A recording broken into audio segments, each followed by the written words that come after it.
Good morning, everybody, from Bangkok, Thailand. It's about 3 a.m. and I'm out for my morning walk. I like to come out early and go on a little walk, get some decent breakfast, and get ready for the day. I wanted to go over a few things that people are concerned about when they're traveling internationally and if they're coming to Thailand or going anywhere else for the first time.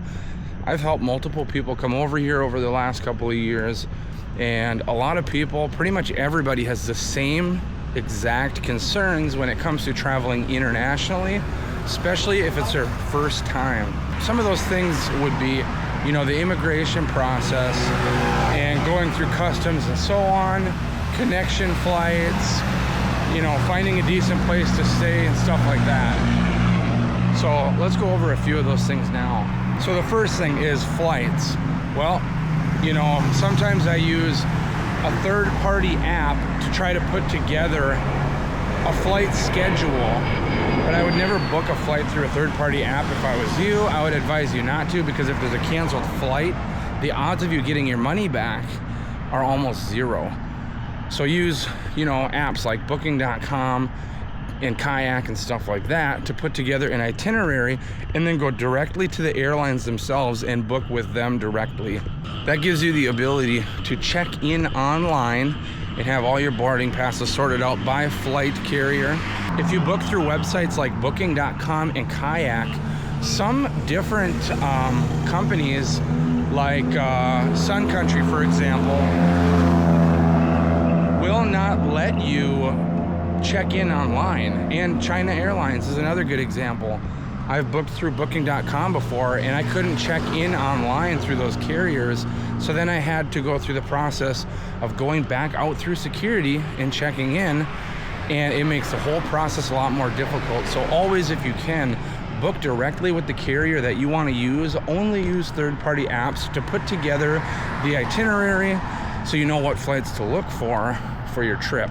A lot of people are always worried about connecting flights and how much time should I have in between flights and so on. I always try to shoot for about 3 hours in between flights, and honestly, that is way more than you need. You could probably actually get away with 1 to 2 hours. You always want to try to leave time in case your first or second flight is delayed and then it causes you to be behind schedule for your next flight. So always try to leave a reasonable amount of time. Be realistic. Don't do some half-hour layover, because if you miss your flight, you're kind of screwed. I would say the actual process of boarding your first flight is much more difficult than actually dealing with these connection flights, because your first flight requires you to go through TSA security and so on. And usually those lines are backed up sometimes, and it can be just a time-consuming process. The actual connection flights, in my opinion, are always a significantly easier process. And most people that are traveling internationally for the first time believe that the connection flights would be more difficult, and they're wrong. They're always worried about as to whether people speak English or speak whatever language it is that they speak at these airports, and if they're going to be able to maneuver around the airports on their own, or if they're just going to be completely lost.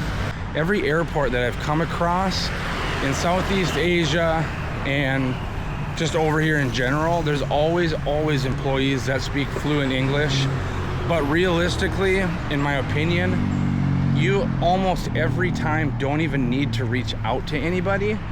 As long as you checked in online, you can just proceed from when you land to your next gate. Most of these airports that you're using as a connection flight don't actually have a security process for you to go through when you're going from one flight to another.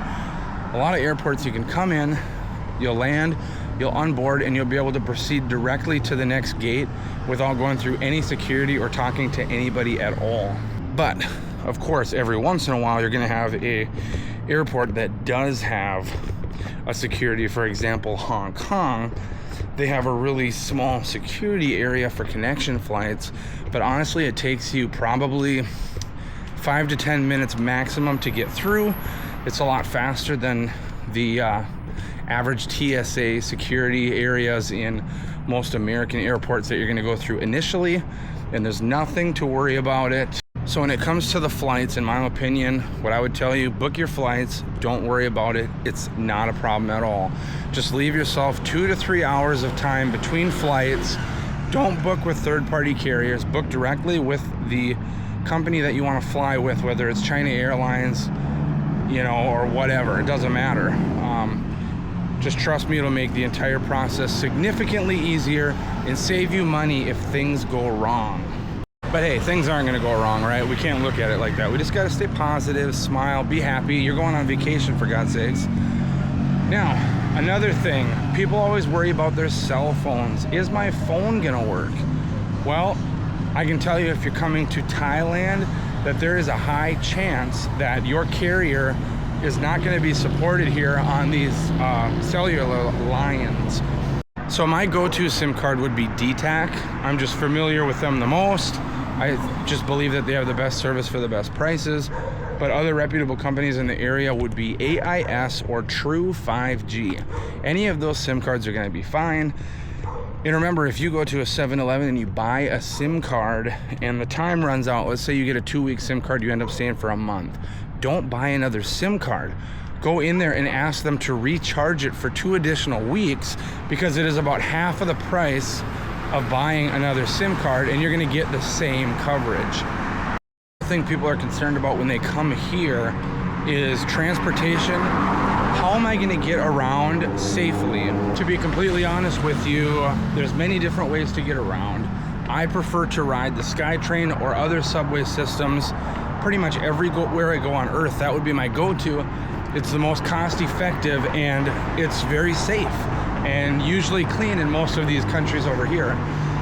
If you do take a taxi in Thailand, make sure that you confirm that they're gonna use the meter. Or if you've been here long enough and you understand the rates and what you should be paying for how far you're going, you can negotiate with them a price off the meter.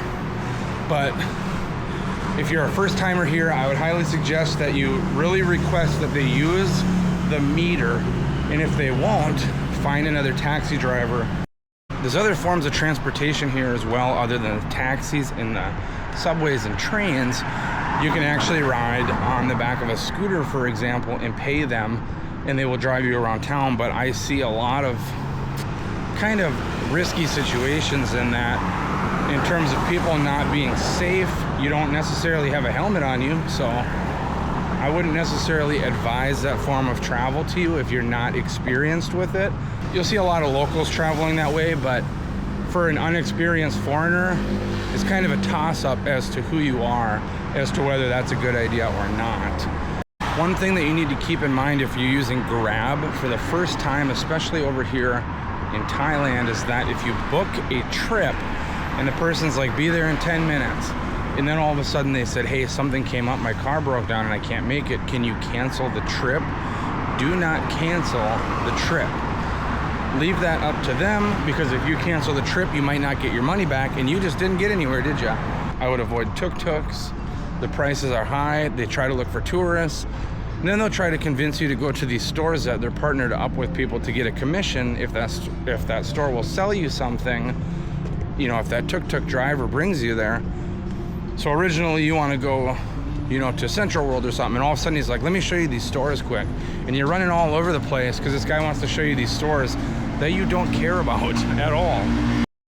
Another piece of information that I want to clear up for some of you that are coming here to Thailand for the first time is the immigration process. Honestly, the immigration process here is one of the easiest probably in the world. Every time I walk up, I hand them my passport and I do the fingerprinting, which they do to ensure that it's the same person coming in and out of the country. They never ask me a question. I just walk right through, they stamp my card, and I'm on my way. So just a general walkthrough of the process of coming here. You know, first of all, figure out your dates. You know, when do you want to come, when do you want to leave? Go to a third-party app and look at some options and try to put together an itinerary with flight information, so then you can go directly to those carriers that it's suggesting that you use, and you can book those flights directly through the carrier. Now, once you've done that and you're on your way, go to the airport, your initial airport. You're gonna go through TSA security, check in online on your phone if you can, And if you want to print out your boarding pass, that's totally fine. A lot of the gates will print a boarding pass for you at the gate when you get to the gate, if you want one. But yes, check in online, go through TSA security, get to your gate, board your first flight, and get going. Always remember, connection flights are not a problem. They are a part of the process.